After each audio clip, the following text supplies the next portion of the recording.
Risiko terberat galbay pinjol dan kredit macet.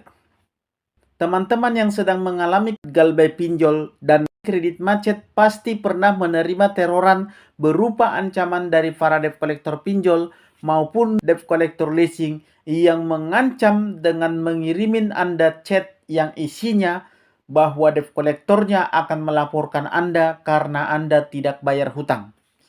Kami tunggu pembayaran Anda sekarang juga. Jangan coba-coba untuk menghindari tanggung jawab Anda untuk membayar hutang.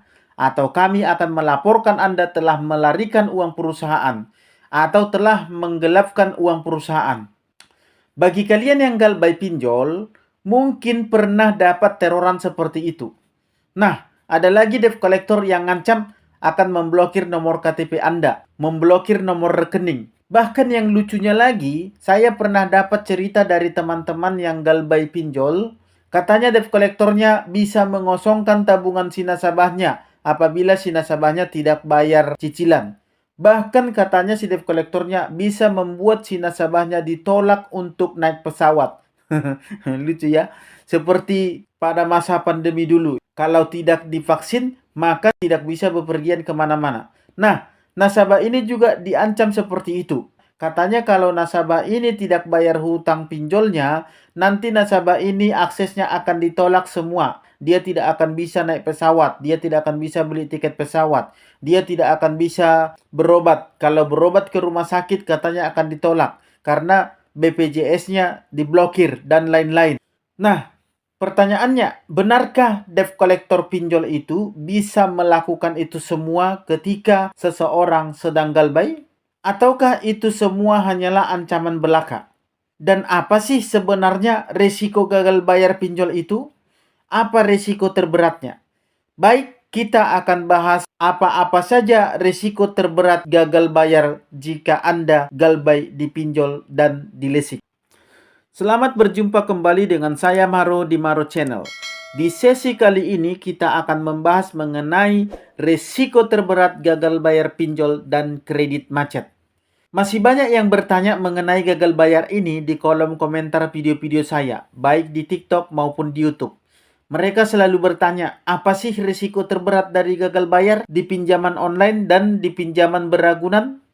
Baik, yang perlu teman-teman ketahui dan pahami adalah bahwa gagal bayar di pinjol itu risiko terberatnya adalah dimasukkan datanya ke slik OJK. Selain itu tidak ada.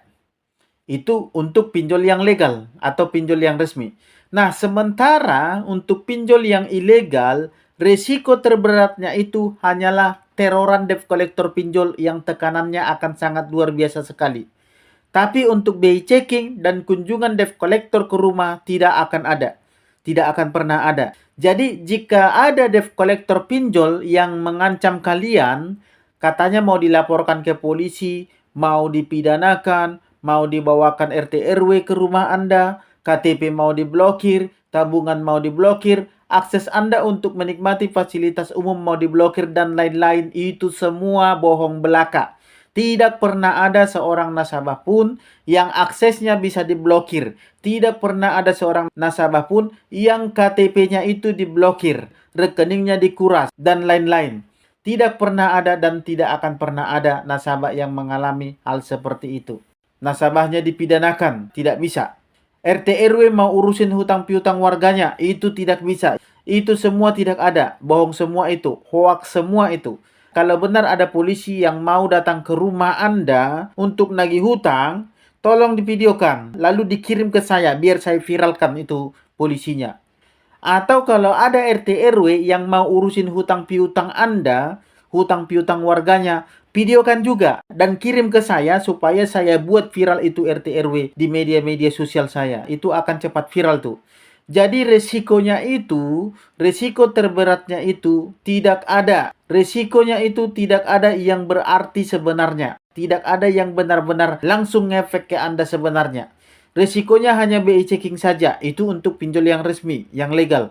Nah, sementara yang ilegal tadi saya sudah katakan tidak ada sama sekali resikonya kecuali hanya di teror debt collector pinjol. Itu pun mereka hanya berani lewat WA, SMS, atau bahkan teleponan. Selain itu tidak ada. Jadi Anda jangan takut diancam-ancam, akan dipidanakan, akan dipolisikan, akan dipenjara, akan dituntut pasal penggelapan. Tidak ada.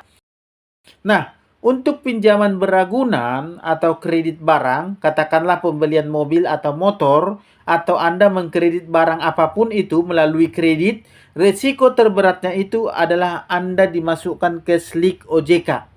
Dan jika sudah ada putusan pengadilan sesuai perundang-undangan yang berlaku, maka unit bisa disita melalui jurusita pengadilan.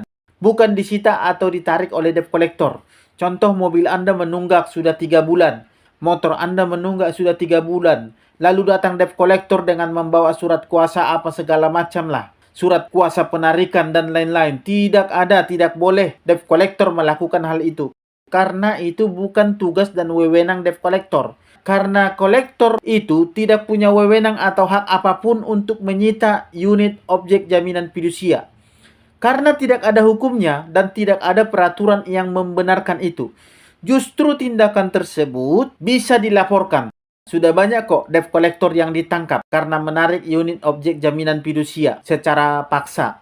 Dan tanggung jawab para debt collector itu hanyalah menagih angsuran yang menunggak, tidak menarik barang. Karena dia debt collector, dia bukan jurusita, tapi dia adalah debt collector. Jadi tugasnya itu mengingatkan nasabah untuk membayar angsuran atau menagih angsuran ke nasabah. Untuk tarik-tarik barang tidak ada. Jadi intinya adalah ketika Anda gagal bayar atau Anda mengalami kredit macet, hal itu tidak akan bisa membuat Anda masuk penjara, dipidanakan, tidak mungkin.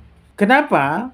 Karena Undang-Undang Nomor 39 Tahun 1999 tentang hak asasi manusia di pasal 19 ayat 2-nya itu jelas dibunyikan ya. Dengan jelas di situ dicatatkan bahwa tidak ada seorang pun yang boleh dipidana penjara atas putusan pengadilan karena tidak melaksanakan kewajiban atau tidak membayar hutang-hutangnya. Hutang piutang itu masuk ke proses perdata, bukan ke proses pidana. Dan kalaupun ada seorang nasabah yang mengalami gagal bayar, sangat minim sekali kemungkinannya untuk nasabah tersebut bisa diproses perdata. Karena itu akan memakan waktu, tenaga, dan biaya yang sangat besar. Itu baru perdata loh. Tidak akan mungkin bisa masuk ke pidana. Berapa sih hutang Anda? Berapa biaya perkaranya kalau Anda dikasuskan? Itu pun hanya perdata. Dan berapa lama prosesnya? Apakah kalau diproses mereka sudah pasti menang? Dan kalau mereka menang, apa yang akan dilakukan pengadilan? Apakah pengadilan bisa memaksa Anda untuk bayar hutang dengan cara menyuruh Anda berhutang lagi kembali ke yang lain? Kan tidak mungkin. Ya kan? Karena pengadilan juga paham bagaimana kondisi, mereka juga mendengarkan kondisi dan keadaan situasi nasabah ketika nasabah harus disidangkan karena dilaporkan. Itu pun ke kasus perdata, bukan pidana ya. Jadi pihak pemberi hutang atau krediturnya, kalaupun dimenangkan, Anda tidak akan mungkin masuk penjara karena ini adalah kasus perdata. Sekali lagi saya katakan bahwa hutang piutang itu adalah kasus perdata. Dan sekalipun Anda diproses perdata, itu tidak akan seimbang biayanya. Nah, itu akan ada biaya-biaya tambahan dan lain sebagainya yang akan timbul selama perkara itu berlangsung. Sementara pihak perusahaannya, pinjolnya atau leasingnya belum tentu menang. Jadi intinya, hutang piutang itu tidak ada hubungannya dengan pidana penjara seperti yang sering dikatakan oleh para debt collector. Lapor polisi, mau dikasuskan, dilaporkan penggelapan, dan lain sebagainya. Tidak ada ya. Debt collector itu melakukan hal seperti itu atau mengirimkan kalimat-kalimat seperti itu kepada Anda. Tujuannya itu hanyalah untuk menakut-nakuti Anda, untuk mengancam Anda. Tidak ada urusannya polisi dengan hutang piutang. Urusan polisi itu bukan mengenai hutang piutang, bukan mengurusi pinjol, bukan mengurusi yang namanya kredit macet. Itu bukan tugas dan fungsi polisi. Tidak ada urusan polisi di situ, kecuali Anda menjual atau mengoper kreditkan atau memindah tangankan objek fidusianya seperti mobil atau motor yang sedang Anda kredit ke orang lain atau pihak ketiga tanpa proses resmi dari pihak kreditur atau perusahaan pembiayaannya. Nah, kalau itu terjadi, barulah Anda bisa dikategorikan telah melakukan pelanggaran hukum, yaitu penggelapan. Nah, itulah yang bisa masuk ke ranah pidana penggelapan. Bahkan bisa juga Anda dikenakan kasus pemalsuan data-data. Itulah mengenai utang piutang. Jadi intinya kawan-kawan, kalau hanya pure utang piutang, baik utang galbay pinjol, utang galbay kredit, itu tidak akan bisa dipidanakan. Jadi jangan mau ditakut-takuti oleh para debt collector yang mengatakan bahwa mereka akan mempidanakan Anda, akan bawa RT RW segala macam. Tidak ada, ya teman-teman, tidak ada. Yakinlah 100% kalau ancaman-ancaman seperti itu adalah ancaman anak-anak kecil. Anda ingat dulu ketika kita anak-anak selalu ditakut-takuti dengan mengatakan bahwa nanti akan dimarah Pak Polisi, ditangkap polisi. Miriplah itu seperti itu ya. Jadi itu adalah mainan anak-anak. Debt collector yang mengancam-ancam akan mempidanakan itu, akan lapor polisi, itu sebenarnya debt collector yang tidak punya pemahaman, yang tidak pantas untuk dipekerjakan sebagai debt collector. Debt collector itu terlalu terlalu tidak punya ilmu ya dengan cara penagihannya. Jadi seharusnya perusahaan-perusahaan yang mempekerjakan debt collector seperti itu malu perusahaannya. Karena mereka telah mempekerjakan orang-orang yang tidak punya potensi sama sekali. Jadi itu teman-teman. Semoga bermanfaat ya bagi Bapak Ibu. Dan mohon didukung channel ini dengan cara tekan tombol loncengnya. Kemudian aktifkan notifikasinya.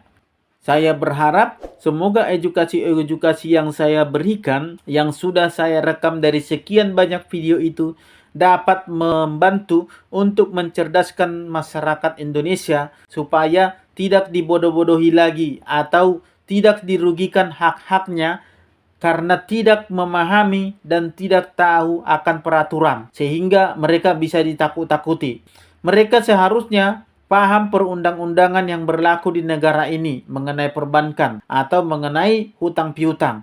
Sehingga Anda tidak bisa dibodoh-bodohi oleh para debt collector, dibuat puyeng oleh para debt collector, dibuat main-main oleh para debt collector. Jadi Anda tonton semua video-video saya sebelumnya mengenai hukum, perundang-undangan, peraturan terkhusus untuk hutang piutang yang berlaku di negara ini. Jadi jadilah nasabah yang bijak, jadilah nasabah yang cerdas, jadilah nasabah yang kritik. Jangan mau dibodoh-bodohi dan ditakut-takuti. Ketika seorang debt collector mengucapkan ancaman kepada Anda yang tidak berdasar, lalu kemudian Anda pusing sendiri dan Anda takut sendiri. Jangan mau seperti itu ya. Kasihan diri Anda dimain-mainkan oleh para debt collector yang tidak bertanggung jawab ini dan yang tidak punya skill ini untuk menagih ya. Dan seharusnya yang paling malu di sini adalah perusahaannya telah mempekerjakan orang-orang seperti ini yang tidak punya potensi sama sekali untuk menjadi debt collector. Ya, harusnya debt collectornya punya malu ya.